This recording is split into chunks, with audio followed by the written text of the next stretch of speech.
Hi, Bernardo. Thank you so much for joining us today. How are you?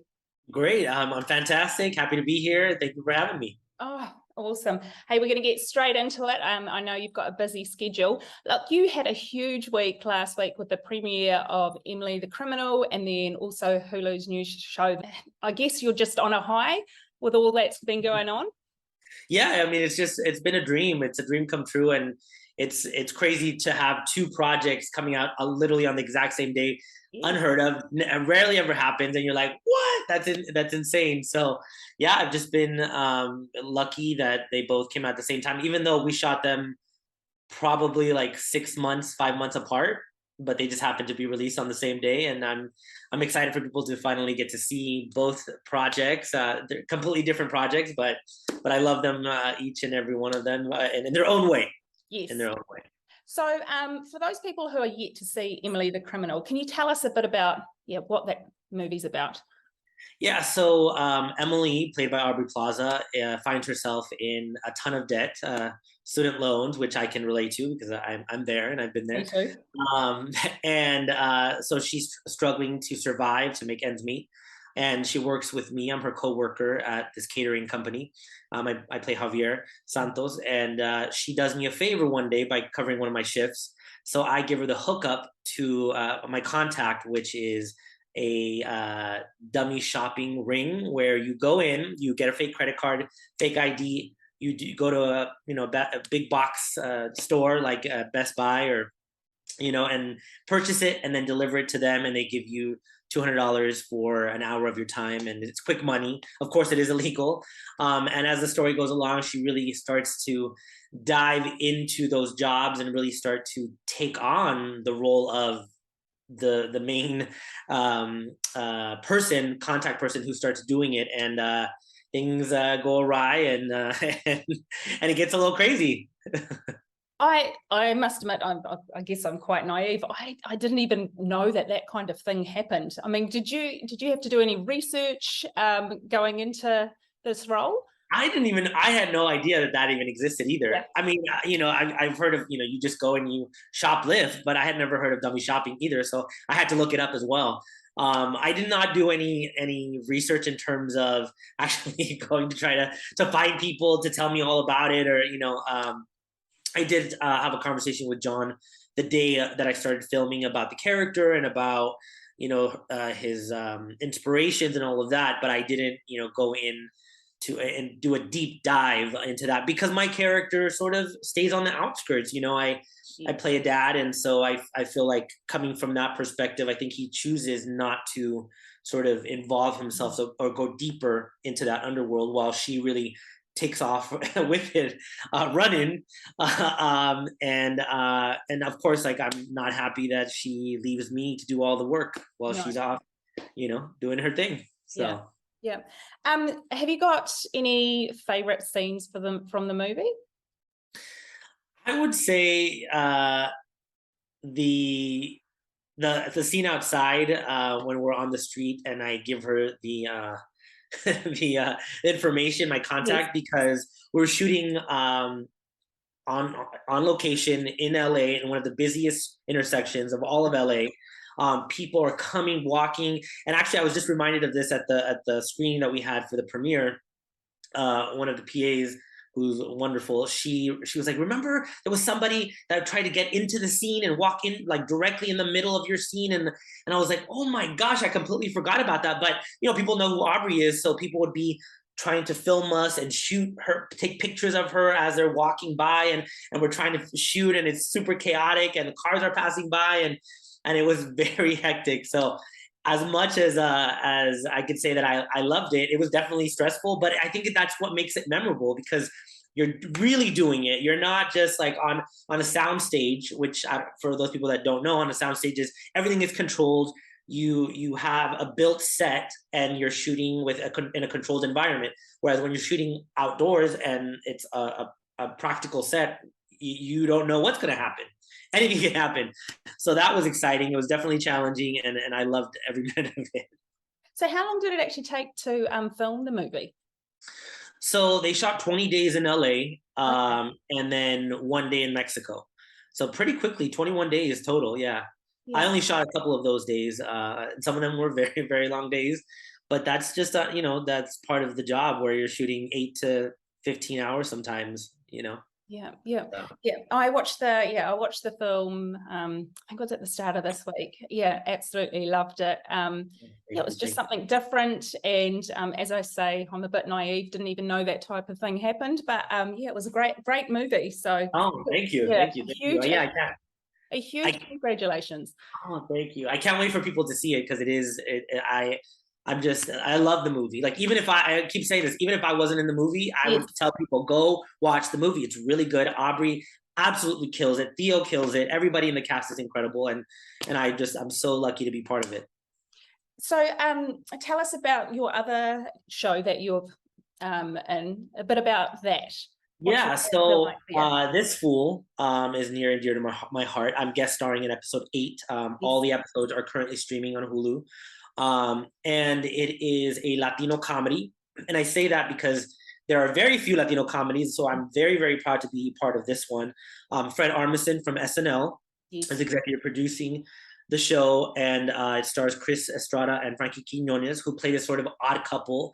Chris Estrada plays a straight-laced Latino, and from South Central, and then Frankie plays an ex-con who literally just got released from prison, and they're coming back together as a family, and comedy ensues because they're opposites. And I play cousin Johnny, who is part of the family, and I have an axe to grind with Frankie, who Quinones' character, who just came out of prison. So we go head to head in the episode, and I'm definitely not happy to see him. Let's just say that. But yeah, I'm just really excited because there are so few Latino comedies out there, and it's funny, it's silly. The reviews have been great, so I'm excited for people to really watch it and enjoy it. So it's Saturday here in New Zealand, and that's one of my things on my to-do list is to watch Oh, that. So yeah, I'm looking forward to. We've got kids sport, and then I'm home to watch that. So awesome, awesome. yeah, You'll have to let me know what you think. I absolutely will. I'm looking forward. As I say, loved Emily the Criminal, and I know that they're both different, but yeah, definitely one that I'll be binge watching. So yeah, I'd say so. When did you realize that you wanted to be an actor? All my life, Yeah. all my life. I can't remember a time where I didn't want to be an actor. However, I didn't know that was a career. I didn't know, as a kid, I didn't know how I was going to get there or what it meant or what it was. I just knew that I said, I want to be in these stories. I want to tell these stories. I want to play those characters. And I've talked about this before where I just watched, as a little kid, I was watching horror movies religiously, and I was obsessed. And I was Freddy Krueger when I was like 7 years old, and I had the mask and everything. And I just wanted, like, I remember watching Child's Play, and I was like, yes, I want to be that kid. I want to be the guy that gets stalked by Chucky. And I didn't know what it was, but I would imagine myself playing out those scenes or creating new scenes in my head or in my bathroom of what Chucky would do to me, or like and so that's just something that just was innate in my soul, and I call it the artist spirit. Like sometimes you're just born with the artist soul, and you just feel like you have to do it. Yeah. So do you think moving forward in your career that one day you might like, because I've listened to some of your interviews and you talk about loving the horror genre. Mhm. Would you consider, or writing one of your own? I've written a little bit. Okay. When I was younger, I used to write more, and so sometimes I'll write like little monologues or, and I've written a couple little things, but I haven't produced anything, and I want to. My schedule is a little crazy sometimes, so but I know I keep saying I have to do it. I have to do it, even if it's a short Yes. film. I really need to step into that and own it, because I even in I don't know, 8th grade, I was writing plays, and I would do them and perform them, and then I kind of, I don't know, stopped. I don't know why. Maybe I just thought I'm gonna be an actor, not a writer, but it was always something that was a part of me, and then I've kind of steered away from it. Maybe I'm scared. I don't know, because it is scary. It is scary putting yourself out there in that way. Absolutely. Yeah. But I'm excited to try it out, and like I said, I've written something, and some stuff that I've written that I wouldn't act in it because it's not age appropriate for me or whatever. But I'm like, I need to put it out there. I need to start putting more stuff out there for myself. So I am a big scaredy cat. I cannot watch horror films. So obviously you're someone who doesn't get scared or like jump when you're watching these films. Oh no, I do. Oh, you do? You Yeah, do? I'm the worst. I'm like, Yeah, but that's what I love. It makes it fun. Oh, you know, are you kidding me?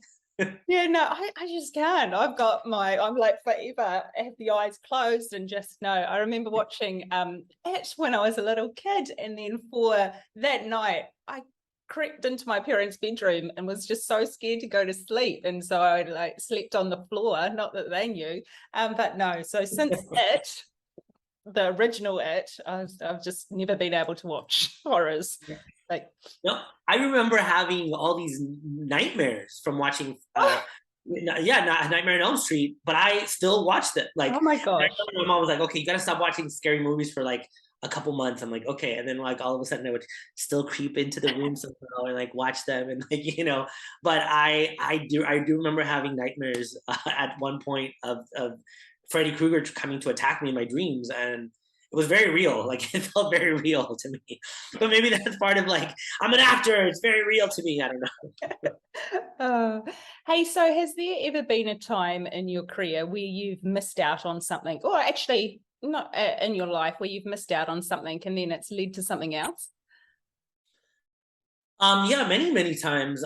In terms of career wise, um, I remember going in for Weeds for a recurring role, Okay, yes. and yeah, with Mary Louise Parker and Jenji Cohen was executive producer creator, and I didn't get the part that I had auditioned for, and I had worked on it so hard, and I remember being like, oh, so disappointed because I know I killed it, and it was back then when you would go in the room with casting, and I had gotten a call back, and so there was a whole room, probably like 7 people watching my performance along with casting and the producers and maybe the writer director. I don't know who everybody was, and I remember killing it, and like they were all laughing, like because I had this huge like kind of a monologue, and like they were laughing, and I was like, yes, I know I killed it, I got it, and I didn't get it, and I was like, oh man, I know I killed it, I know I was so good, and then probably like 2 or 3 weeks later, I got a call to audition for this other role, and I said,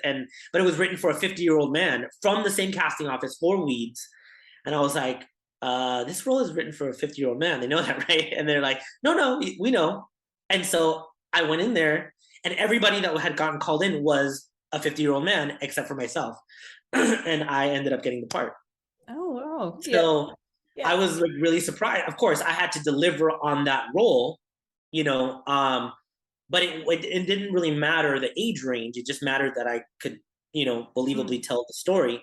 But I know that I got called in for that specific role because they had seen me previously, because I didn't fit the specs or the breakdown for that particular character. Yeah. So I knew that gotten.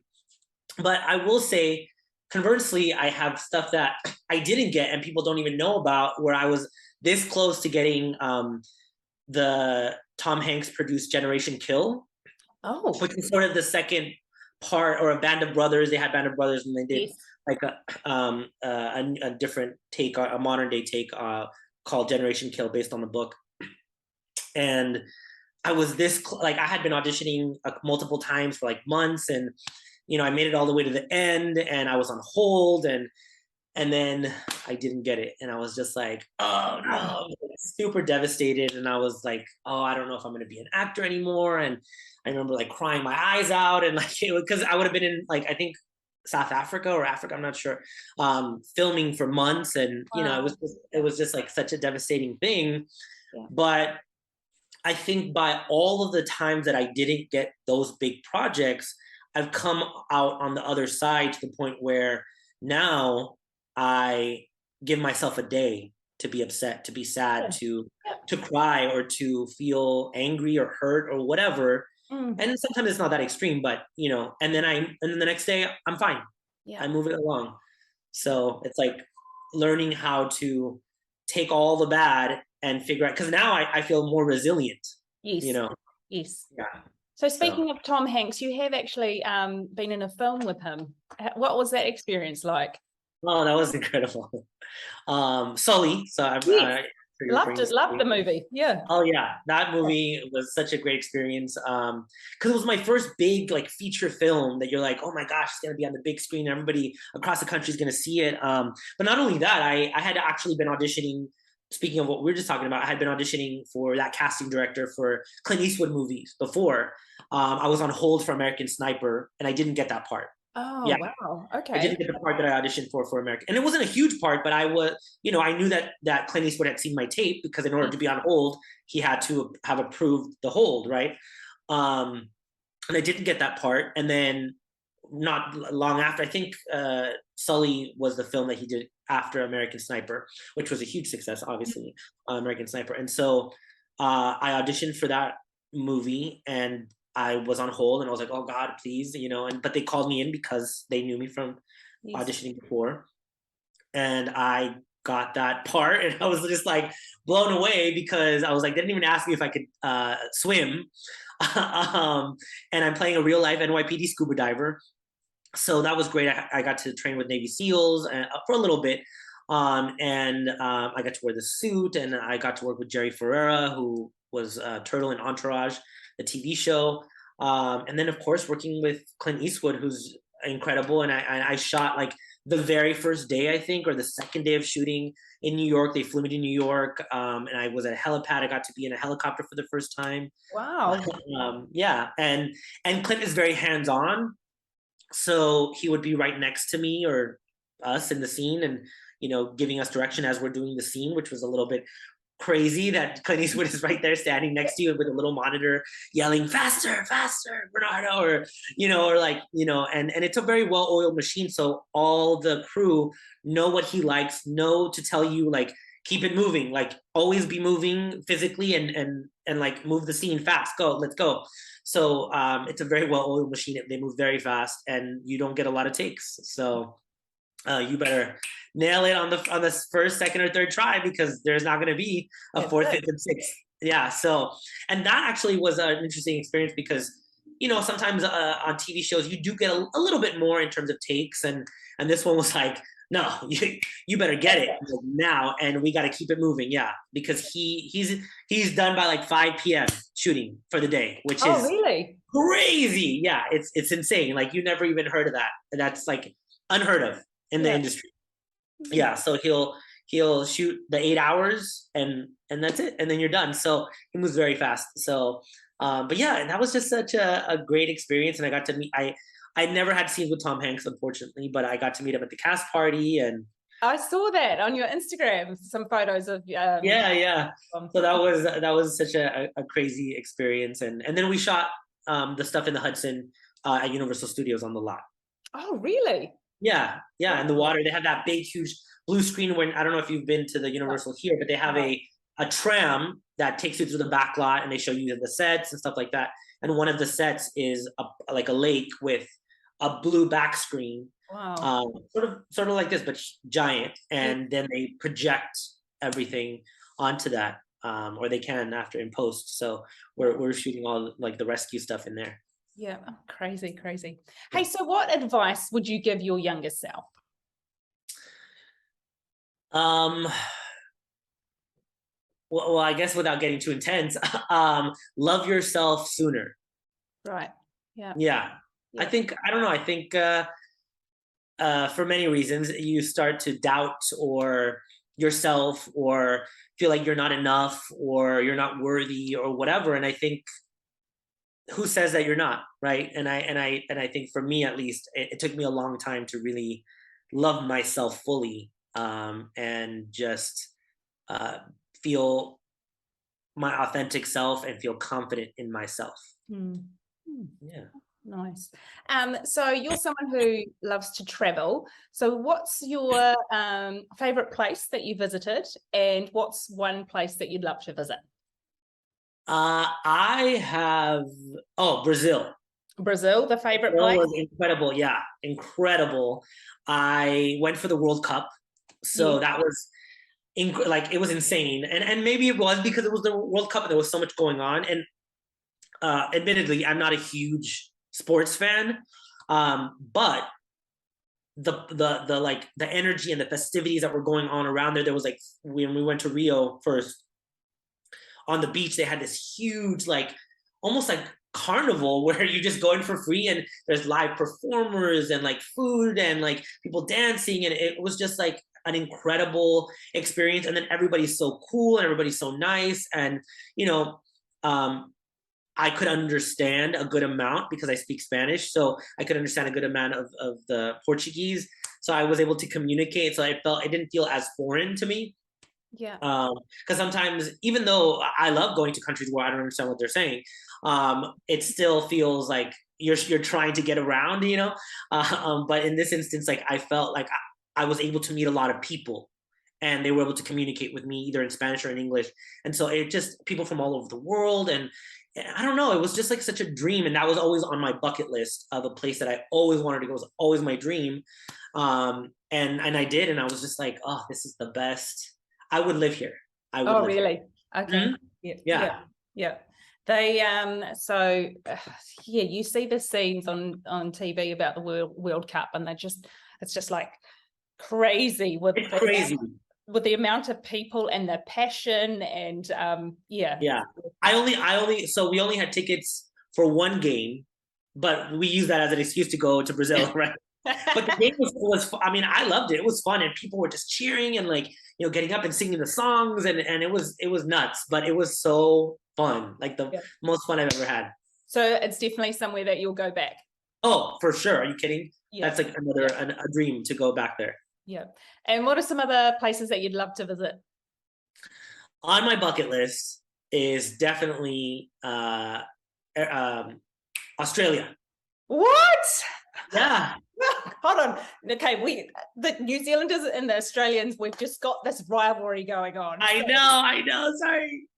That's just, I don't know why. I've just always had this dream. I don't know what, I don't know if I saw something when I was a kid, a nature thing. I don't know what it is. Okay. But in my dream, I'm like, but that doesn't mean I can't go to New Zealand. Okay, look, Australia, you have got poisonous like snakes and spiders. That's what I've heard. We have none of that. Well, mind you, you're into the whole horror stuff, so I don't know, but.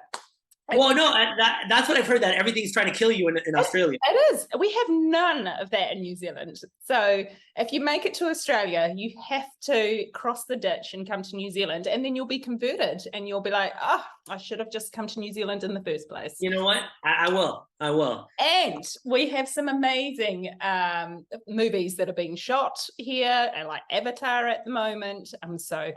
Oh, nice. Okay. I'm gonna have to check it out for sure. Yeah, absolutely. So Australia, anywhere else? I'd love to go to either China or Japan. Okay. Yeah, it's something that I've always just been, or even Korea. I've just always wanted to go to Asia. I don't know. Maybe because I have this vision in my head of it, but I want to experience it for myself. I mean, I watch a lot of Korean cinema, and you know, I love the food, and so I don't know, it's just a place that I'm like, you know what, one of these days it's somewhere that I want to experience, because I also feel like it's probably very different from the US. So Right. yeah. And unlike, you know, because I visited Italy and I visited Spain, and of course they are different than the United States, but there's something about going to an Asian country that I feel is very different, which I want to experience. I love that. Yeah, cool. Hey, so I read that you enjoy reading. So are you reading a good book at the moment? I am and I'm not. I had been reading some stuff, and actually my friend was like, you have to read The Alchemist. I'm like, I just already read that, like, but I need to reread it again. I kind of have been putting it like reading this book and putting it down, and then reading it and picking it up back up, and you're gonna laugh. It's The Meaning of Mariah Carey. Okay. Yeah. Well, here's the thing. Like, I like some biographies, and Jane Fonda is actually one of my inspirations, and her book is incredible, My Life So Far. So I was like, you know, and Mariah Carey I've always loved, and I wanted to see what she went through and where she came from and how she survived, you know, sort of abuse in her family as a kid growing up and all of that. And like, and Jane Fonda writes about it in her book, and the things that the trauma that she experienced as a child, and coming out the other end, and being her authentic self. And I've talked about this a little bit before, where I was inspired by Jane Fonda because she won an Academy Award, did all these incredible things, and it wasn't until the third act of her life that she felt she was her authentic self. Right. And she came into her own and found her own voice after experiencing all this trauma and pain. And so I got a tattoo that says Segundo Acto, second act, because I felt like in my 30s, I wanted to be my authentic self and feel true to who I am and my vision and what I want, and not other people's expectations of who I am or whatever, and dealing with my own, trauma and my own things. And so after reading that, I was like, why not read another incredible female who is doing things and for many, many years? Because I think it's life is a huge journey. It's not just this one small period of time. And so I know she's been, Mariah Carey's been doing it for, I don't know, 50 years, or at least, now she's like 50. Don't say that. I told you that. Because but I feel like there's something about, getting past childhood trauma and things and making it that I feel like I relate to and I understand. And so I wanted to read that book. So that kind of, you've answered one of my questions. So there are obviously people that you admire and look up to, and I actually didn't realize that she had a book out. So oh yeah, she released it last September, but I've sort of like read some of it, and then I like I said, I keep reading it and then putting it down, and I keep reading it and putting it down. So I'm only probably like maybe 80, 100 pages in. Yeah. Are you binge watching anything at the moment on TV, or is there a movie that you want to go watch? Or I've been watching Surface, which is the TV show on TV. Yes, I've been watching that too. Yep. Oh, I love it. I'm obsessed with it. I'm like, last night the episode came out at midnight, so I was like, come on. So I watched it. I love that show.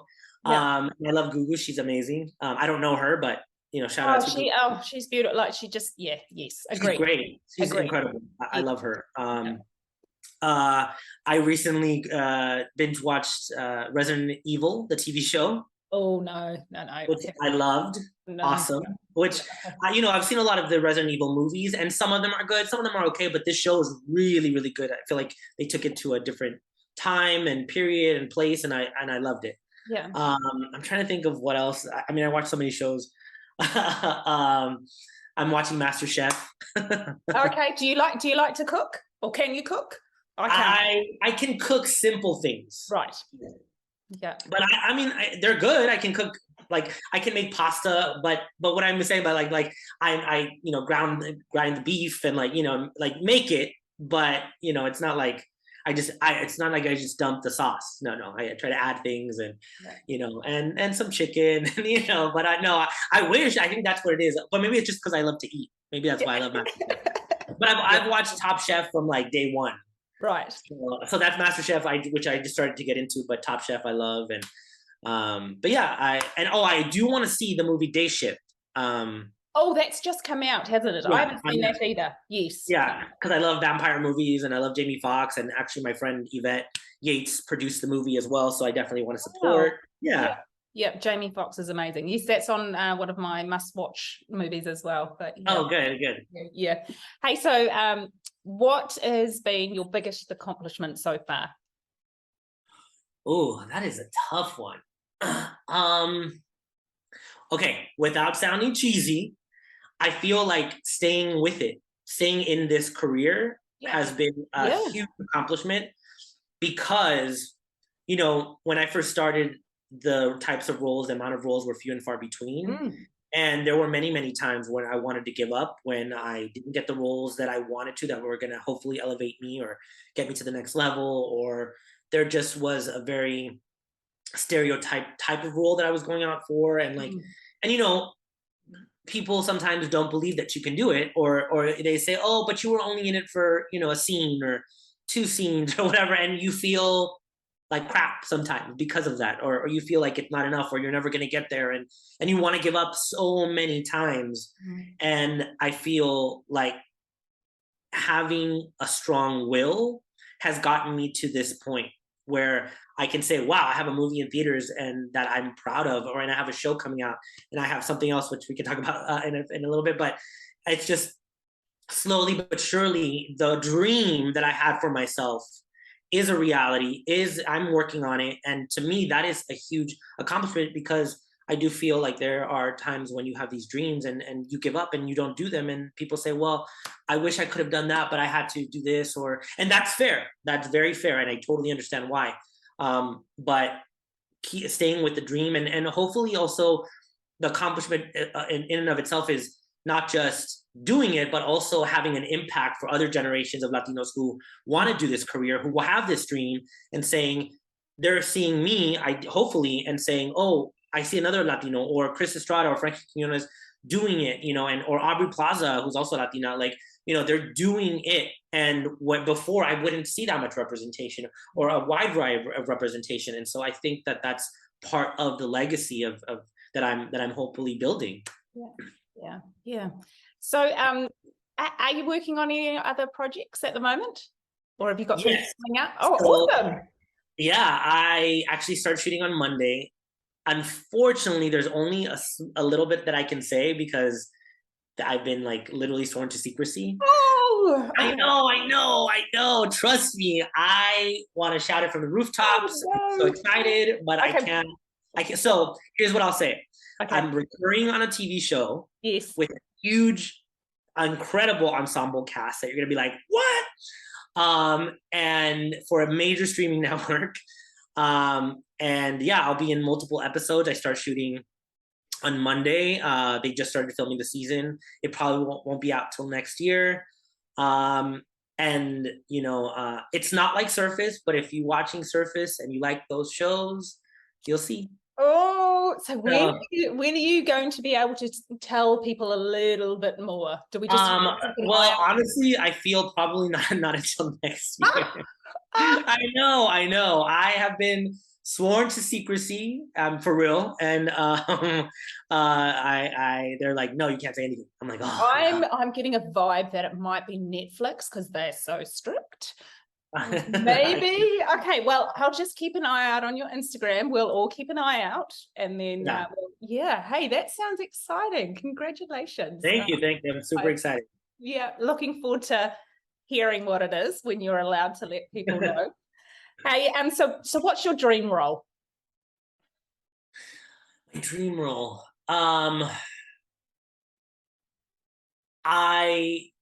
I would love to do like a horror comedy. I just really recently watched like Bodies, which I loved. It's a horror comedy, and that was absolutely hilarious, and I loved it. And it's like a murder mystery thriller. Pete Davidson is in it, and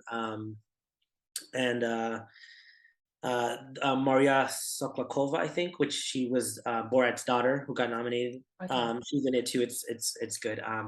And not to say that that's the film or the type of film, but I'm just saying, like, I would love to be in a horror comedy that has like grit and that's not just like a slasher. That would be a dream role. Mm-hmm.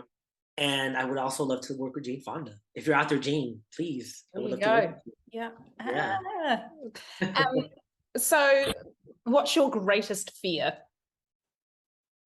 Well, I know I'm afraid of heights. Oh, yeah. Yeah. So that no bungee jumping, no skydiving. No, that's scary. Like I remember one time my friend wanted to go skydiving for her birthday, and we went to Vegas to do that. And I was just like, I don't think I could do it. So like I chickened out, and luckily they ended up going. Well, not luckily, but they couldn't. The wind was too strong, so they couldn't do it. And I was like, okay, then I don't feel bad that I opted out because they couldn't do it either. So, and I was so happy that I was like, there's no way I can do that. That's insane. However, I do like roller coasters. I love roller coasters. Oh, okay. Well, but so even though I'm afraid of heights, it's still like, at least it's moving, and there's a definitive stop point. You're not going to fall off. Or I think at least. Yeah. So, last question. What's your favorite quote? I'm always interested to hear people's favorite quotes. I've got these quotes all over my screensaver, and let me see. I have mine here that I look at, but I don't want to get it wrong. It says, "I heard the longer you entertain what's not for you, the longer you postpone what is." Wow. I'm going to be adding that to my collection. I just I literally just saw this like I don't know, a couple of weeks ago, and I just was like, like my mind was blown, because I feel like that has been the case in the past, where I felt like I just dwelled on something or held on to people or situations, and I wasn't making space for the things that were going to come into my life that helped me move on, or just added to my life. And so now, thinking back on it, I was like, oh yeah, once I stopped doing that, then I got this better thing, or I met these better people, or just, I don't know, it just like was like my mind was like, wow. And so now I really try to read it at least once a day or twice a day, like look at it and just be like, okay, if this is not working, let it go. And easier said than done, of course, but I'm starting to really wrap my brain and my soul around that. Yeah. I love it. I love it. I will, write that one down, add it to the collection. So yeah. Hey, Bernardo, thank you. Real quick, what is your favorite quote? Life is too short. Yes, it is. I know it's short, it's simple. And it just Agreed. I don't know, it's a reminder to follow your dreams for me, and to make sure that I'm doing something that I'm passionate about, because really, and I mean, I'm getting to the age now where we've got, some of our friends are getting disease, like cancer and things like that. And it's just like, oh, life really is too short. And it's like, where did that year go? So Yeah, I agree. I just wanted to say, Bernardo, thank you so much for joining us today. This has been awesome, and I'm really excited to find out what you're working on. And as I say, this weekend I'm binging a few things, and this fall is one of them. So I'm looking forward to seeing you in that as well. But I hope we can chat again one time. Yeah, definitely. I would love that. Thank you so much for having me, and I love your questions, and so I can't wait to do it again. Awesome. Thank you. Bye. Thank you so much. Bye.